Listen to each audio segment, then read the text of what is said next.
अभिवादन स्वीकार कीजिए ब्रजेश मिश्रा का और आप देखना शुरू कर चुके हैं द डिबेट। बहनों भाइयों, पश्चिम उत्तर प्रदेश का रण दिनों दिन बहुत भीषण होता जा रहा है और ये इतना भीषण होता जा रहा है कि अब ये एक बड़े राजनीतिक संग्राम में तब्दील हो गया है। तो पश्चिम उत्तर प्रदेश के 3 फेज उत्तर प्रदेश की राजनीतिक किस्मत और उत्तर प्रदेश के लोगों का भविष्य तय करने जा रहे हैं। क्या चल रहा है पश्चिम उत्तर प्रदेश की इन 136 सीटों पे और क्या कारण है कि दोनों सेनाएं आमने सामने हैं और इस बार मुकाबला और संघर्ष बड़ा भीषण है। हम इस विषय पर आज बहुत विस्तार से खुलकर चर्चा करने वाले हैं। बहन भाइयों, पश्चिम उत्तर प्रदेश का चुनाव दिनों दिन बेहद आकर्षक, बहुत दिलचस्प और कई मायनों में उत्तर प्रदेश की राजनीति में बड़ी तब्दीली लाने वाला है। पश्चिम उत्तर प्रदेश की ये फर्टाइल बेल्ट, ये उर्वरक भूमि, ये शौर्य और पराक्रम से भरी हुई भूमि उत्तर प्रदेश का हर बार राजनीतिक इतिहास लिखती है और इस बार पश्चिम उत्तर प्रदेश भी बाकी उत्तर प्रदेश के लिए भी गाइड का काम करने वाला है। पहले 3 चरण के चुनाव, पहला, दूसरा और तीसरा, यह घनघोर पश्चिम उत्तर प्रदेश है और यहां से उठी हुई लहर यह तय करेगी कि लखनऊ के 5 कालिदास मार्ग और लोक भवन के 5वें फ्लोर पर हुकूमत किसकी होगी। यह तय होगा कि उत्तर प्रदेश की सत्ता पर कौन बैठेगा, उत्तर प्रदेश में कौन काबिज होगा। यह पश्चिम उत्तर प्रदेश इस बार तय करने जा रहा है। यह प्रिविलेज, यह विशेषाधिकार हमेशा पश्चिम के पास रहा है क्योंकि चुनाव का प्रारंभ, चुनाव का आगाज अब पश्चिम उत्तर प्रदेश से ही होता है और ये वो इलाका है बहनों भाइयों, भूलिएगा नहीं, जहां 2007 में मायावती को पूरा बहुमत मिला था, हर तरफ बीएसपी थी। 2012 में इस एरिया में हर तरफ समाजवादी पार्टी और राष्ट्रीय लोकदल थी। 2017 में सिर्फ और सिर्फ भारतीय जनता पार्टी, पूरा पश्चिम भगवामय था, अधिकांश इलाका। 22 में क्या होगा? कंफर्टेबल पोजीशन किसी के पास नहीं है। हर कोई पश्चिम उत्तर प्रदेश को लेकर आशंकित है, सशंकित है और ये सोच रहा है कि पश्चिम के मतदाता का रुख क्या है। पश्चिम को लेकर कोई कॉन्फिडेंट नहीं है। पश्चिम को लेकर दावे सबके अपने अपने बड़े हैं, विराट हैं, अभूतपूर्व दावे किए जा रहे हैं, लेकिन पश्चिम उत्तर प्रदेश की तासीर, पश्चिम उत्तर प्रदेश के मतदाताओं का बिहेवियर, उनका सोचने का तरीका, उनके मुद्दे, बहन भाइयों, इस बार राजनीतिक दल या नेता तय नहीं कर पा रहे। इस बार पश्चिम उत्तर प्रदेश का मतदाता राजनीतिक दलों के मुद्दों की बीन पर नाच नहीं रहा है। कोई भी हो, एनीवन। पश्चिम उत्तर प्रदेश का मतदाता इस बार तैयार बैठा हुआ है।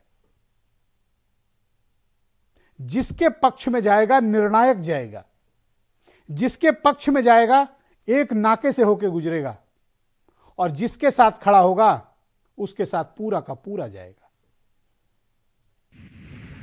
लेकिन मतदाता इस बार खुल नहीं रहे हैं। आप जब पश्चिम उत्तर प्रदेश जाएं और वहां के लोगों से बात करें, अलग अलग ओपिनियन आएगी। एक ही व्यक्ति एक बार में कई बातें कह रहा होता है, लेकिन पश्चिम उत्तर प्रदेश में किसी बात का कोई एक अंडर करंट जरूर है। उसका आकलन मैं इस प्रकार से करता हूं कि इस बीच कई मुद्दे आए, लेकिन उन मुद्दों को पश्चिम उत्तर प्रदेश में सस्टेनेबिलिटी नहीं मिली। वो मुद्दे खड़े नहीं रह पाए लंबी अवधि तक। आए, 1 या 2 दिन चले, मुद्दे गायब, आए, 1-2 दिन चले, मुद्दे गायब। तो पश्चिम उत्तर प्रदेश का बहनों भाइयों स्थायी मुद्दा क्या है? क्या पश्चिम उत्तर प्रदेश महंगाई पर वोट करेगा, बेरोजगारी पर वोट करेगा, किसानों के मुद्दे पर वोट करेगा या कानून व्यवस्था? किस पर वोट करने वाला है? यह एक महत्वपूर्ण प्रश्न है। गठबंधन का जो मजबूत किला है यह भी अभूतपूर्व है और भारतीय जनता पार्टी की तैयारियां भी अभूतपूर्व हैं। साल भर चले किसान आंदोलन को बीजेपी ने तब तक केयर नहीं किया जब तक उत्तर प्रदेश का चुनाव मुहाने पर नहीं आ गया। बीजेपी ने अपने इतिहास की सबसे बड़ी जिद तोड़ी कृषि कानूनों को निरस्त करके। किस लिए? पश्चिम उत्तर प्रदेश को ठीक करने के लिए। तो क्या ठीक हुआ? इसी का जवाब हमें आज की डिबेट में तलाशना है कि दोनों का मुकाबला कितना भीषण है, संघर्ष कितना रोचक है और दांव पर 10, 20, 50 नहीं 136 ऐसी सीटें हैं जो ये बताएंगी कि 5 कालिदास मार्ग किसका रहेगा, लोक भवन के 5वें तल पे कौन बैठेगा। कुछ बयान सुने। मित्रों, ये समाज को खंडित करके राजनीति करने की तरीके से अंग्रेज चले गए, लेकिन उनके तरीकों को, तौर तरीकों को इस्तेमाल करने वाले लोग आज भी मौजूद हैं। उनको ये बिजली अच्छी नहीं लगती, ये विकास अच्छा नहीं लगता। आपने देखा होगा, समाजवादी पार्टी हो या बहुजन समाजवादी पार्टी या फिर कांग्रेस, ये सब एक ही थैले के चट्टे बट्टे हैं। इस चुनाव में भी नकारात्मक सोच को नकारने का काम करेंगे और मुझे उम्मीद है कि इस बार ऐतिहासिक जीत होने जा रही है।